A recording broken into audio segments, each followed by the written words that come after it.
Yeah, I did. Have you heard about the latest winners at the Paris Olympics? Let me check. Who won the most gold medals? I think it's... Oh, what have you been to Disneyland?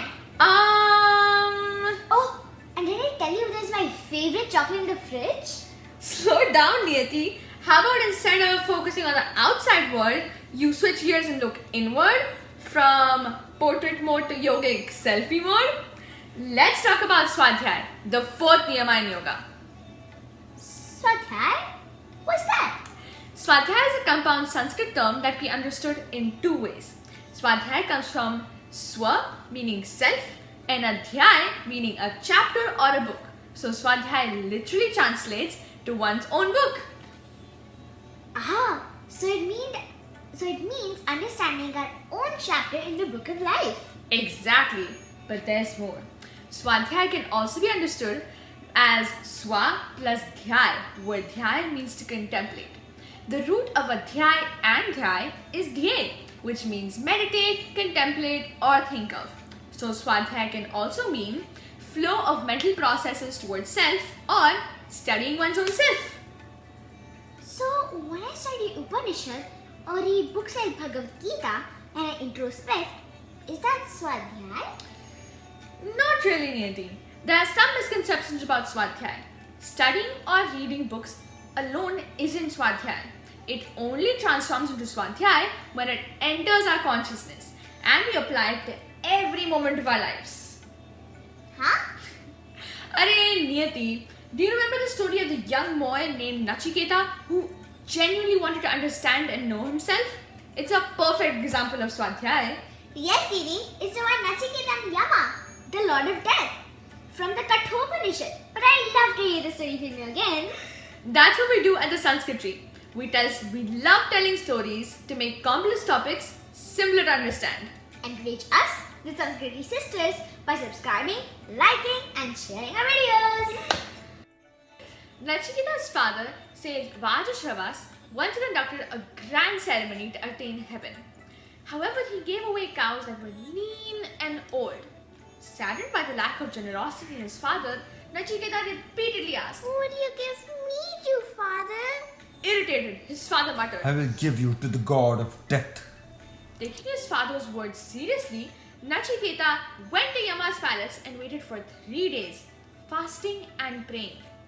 When Yama returned, he found a fearless boy standing for him at the palace gate. I know what Yama said. Nachiketa, I am pleased with your devotion. I grant you 3 wishes because you waited for 3 days. Yeah, Lord Yama fulfilled Nachiketa's first 2 wishes, to have his father be happy with him when he returns on earth and how to attain heaven. What was his third wish, Niyati?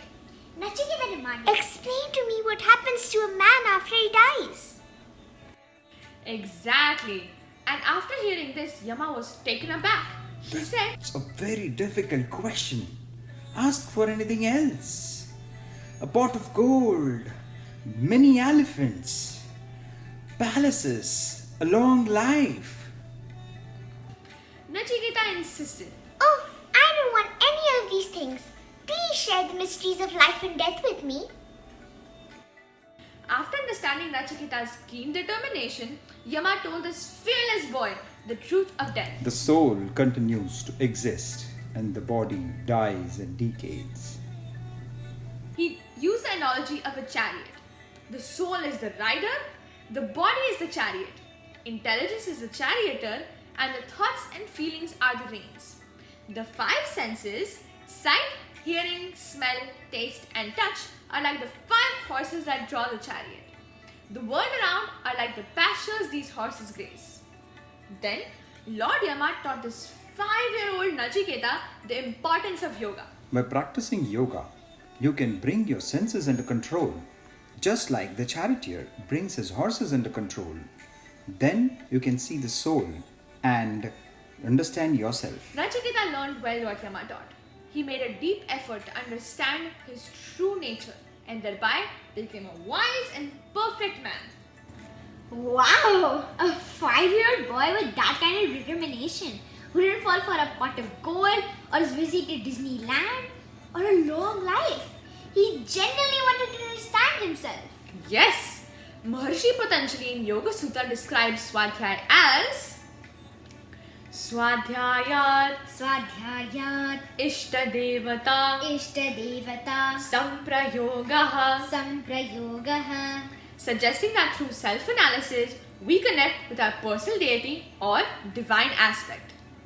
Get it, Niyati? Svadhyaya is a necessary aspect of spiritual growth and a constant internal feedback mechanism that keeps a check on our direction and progress.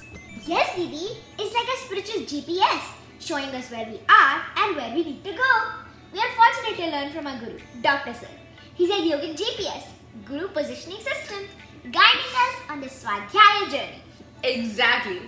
But we also need a heat of tapa, disciplined effort to move forward in the direction guided by our GPS. If you haven't watched our previous video about tapa, do watch it, and coming up next is Ishwar Pranidhana. Did you know Maharishi Patanjali in the Yoga Sutras combines these three essential practices: Tapa Svadhyaya, Tapa Svadhyaya, Ishvara Pranidhanani, Ishwara Pranidhanani, Kriya Yoga. Kriya Yogaha. Tapa, Svadhyaya and Ishvara Pranidhana are the three aspects of Kriya Yoga. The term Kriya stems from the Sanskrit root Kri, meaning action. In the realm of yoga, Kriya signifies an action or practice aimed at eliminating distortions known as kleshas, so it can bring clarity to one's perception.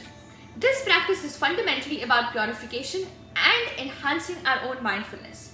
Swami Geetananda Giriji expands on this by advocating for living mindfully through the practice of all 5 yamas and niyamas, thereby transforming life into a continuous Kriya Yoga practice. Now I know the 4th Niyama, Svadhyaya. Thank you, Didi. Thank you for joining us, and we'll see you in the next video.